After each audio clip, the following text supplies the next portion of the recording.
새벽 3시인데 갑자기 그냥 한번 수업을 해보고 싶어서 올리게 된 영상이고요. 어, 그냥 뭐 이것저것 제가 과외하면서 얻은 것들이나 대치동에서 조교하면서 얻은 것들이나 뭐 컨텐츠 팀 하면서 알게 된 것들, 이런 것들 조금 하나씩 공유해 보려고 합니다. 어, 사실 작년 토픽 중에서 가장 이슈였던 게 바로 요 우주 구성 요소 파트죠. 작년 구평에 나왔던 요 17번이랑 작년 수능에 나왔던 요 17번, 뭐 공교롭게도 둘 다 위치가 똑같은데 어렵게 느끼는 학생들이 아마 꽤 있었을 거예요. 특히 요 구평 문제 같은 경우에는 이걸 딱 만났을 때 정확하게 풀 수 있었다면은 굉장히 머리가 좋은 거거든요. 보통 아이들은 그렇지 않았다는 거거든. 그래서 이런 부분들 조금 개괄적으로 한번 살펴보려고 합니다. 일단 사실 이 14번 문제 얘가 이제 23학년도 6평 문제거든요. 근데 아마 가장 베이직한 유형일 거예요. 이거를 보통 이제 학생들이 어떻게 푸냐면은 시간이 지남에 따라서 물질 밀도는 감소를 하게 되죠. 왜냐면 물질의 총량은 일정한데 우주가 팽창을 하니까 그만큼 부피가 늘어남에 따라서 밀도가 감소해요. 반면에 우리가 암흑 에너지 같은 경우에는 이 총량이 계속해서 늘어나기 때문에 밀도가 유지가 된다는 말이죠. 그렇기 때문에 우리가 밀도비의 관점에서는 비율이 계속 늘어나게 됩니다. 그래서 이렇게 되는 거죠. 우리가 물질이 결국에는 다크 매터랑 보통 매터, 그리고 암흑 에너지와 다크 에너지라고 했을 때 시간이 흐르면은 하나는 올라가고 두 개는 비율이 떨어져야 돼요. 요걸로 이제 T1과 T2를 매칭을 하는 걸 가장 베이직한 풀이로 많이들 가져갑니다.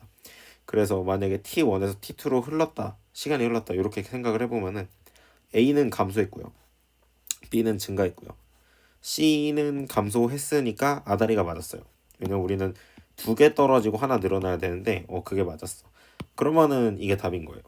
반면에 제가 T2에서 T1으로 시간이 흘렀다고 가정하면은 A는 늘었고 B는 줄었고 C가 늘어가지고요, 두 개가 늘어나 버렸죠. 이러면은 우리가 위에서 언급했던 이 경향성에 맞지 않기 때문에 틀렸다. 그런 식으로 한 다음에 가장 많은 게 암흑 에너지고 그 다음으로 많은 게 뭐 암흑 물질이고 뭐 이런 식으로 뭐 푼다던가 뭐 여러 가지 방법들이 있겠지만 요즘에는 굳이 그렇게 풀 필요가 없어서 어떻게 하면은 얘를 더 기깔나게 풀 수 있는지 그런 거를 조금 더 언급을 해볼게요.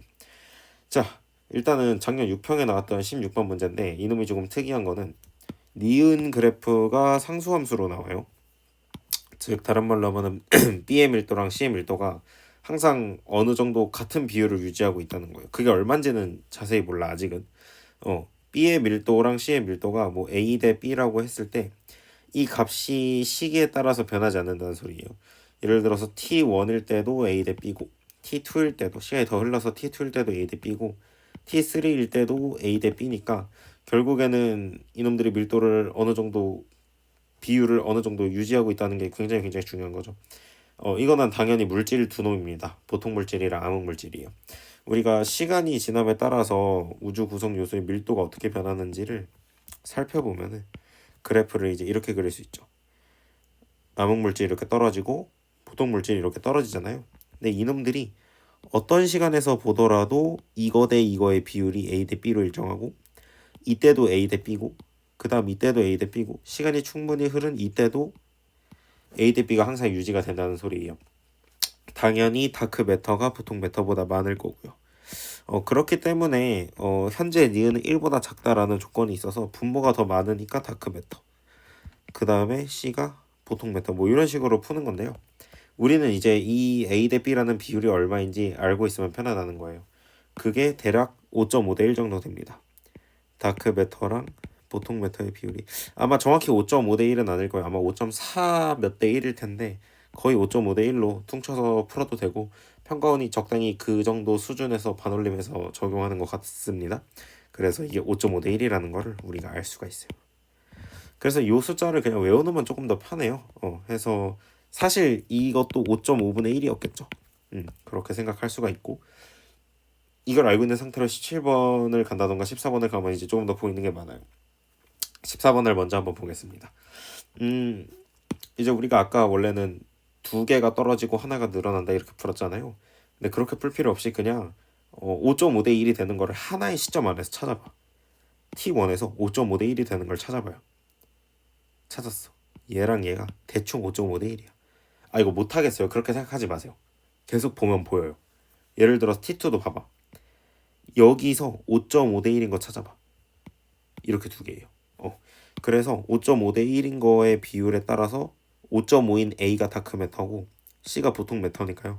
나머지 하나가 다크 에너지라서 T1에서 T2로 가니 T2에서 T1으로 가니 이런 걸 전혀 따지지 않더라도 하나의 시점만 봐도 우주 구성 요소를 다 찾을 수가 있어요.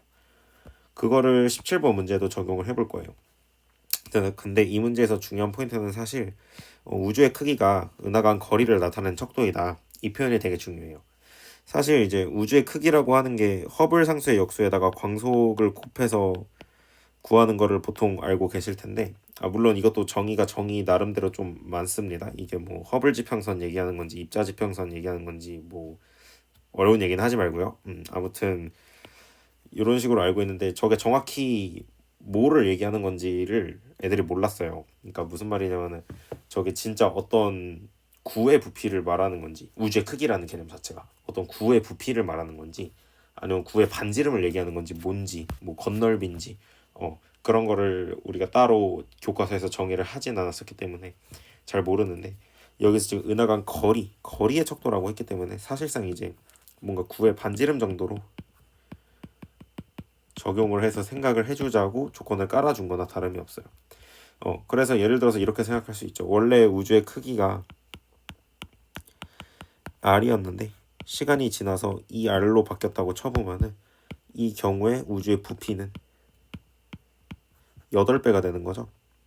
왜냐면 세제곱을 때려야 되니까요. 부피 공식이 3분의 4 파이 R 세제곱이죠.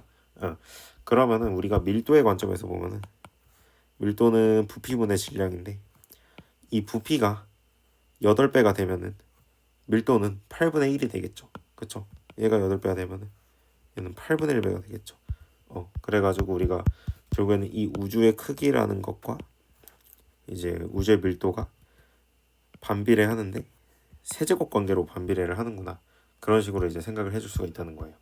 그래서 그거를 이용해서 이제 풀어주는 문제가 되겠어요. 이제 뭐 이것저것 좀 살펴볼 수 있을 것 같은데, 지금 T2 시기에 우주구성연구소의 총 밀도가 1이다라고 하는 조건이 있네요. 그러면은 이게 지금 보니까 수능 문제인 것 같네요. 맞나? 갑자기 헷갈리네. 수능 문제네. 구평 문제는 이따가 다시 보여드릴게요. 아무튼 뭐 요걸로 적용해도 상관없어요. 그럼 우주 구성 요소의 총 밀도가 1이잖아요. 그러면은 이거 다 더한 게 1이라는 소리여서 여기가 아마 0.67 정도 나올 것 같아요.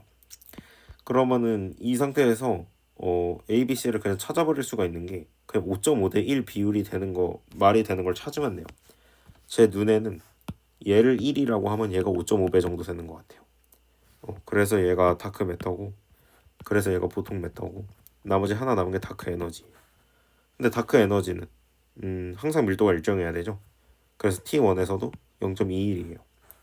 그리고 봅시다. 여기서 여기로 8배가 됐죠. 그럼 아까 제가 밀도가 R세제곱분의 1의 반비례, 이렇게 비례를 하니까, 다른 말로 하면 R세제곱의 반비례를 하니까요. 그러면은 T2에서 T1으로 가는 것 자체가 우주 크기가 2분의 1이 됐다고 생각을 할 수가 있어요. 그래야 8분의 1의 역수를 해서 8배가 나오니까요. 그래서 우주의 크기는 0.25겠죠. 그래서 여기로 갈 때 곱하기 8이 된 거고, 똑같은 논리로 여기서 곱하기 8을 해주면 문제를 다 푼 거예요. 그래서 작년 9편까지도 한번 또 깔끔하게 따보면은 여기가 작년 9편 문제인데요.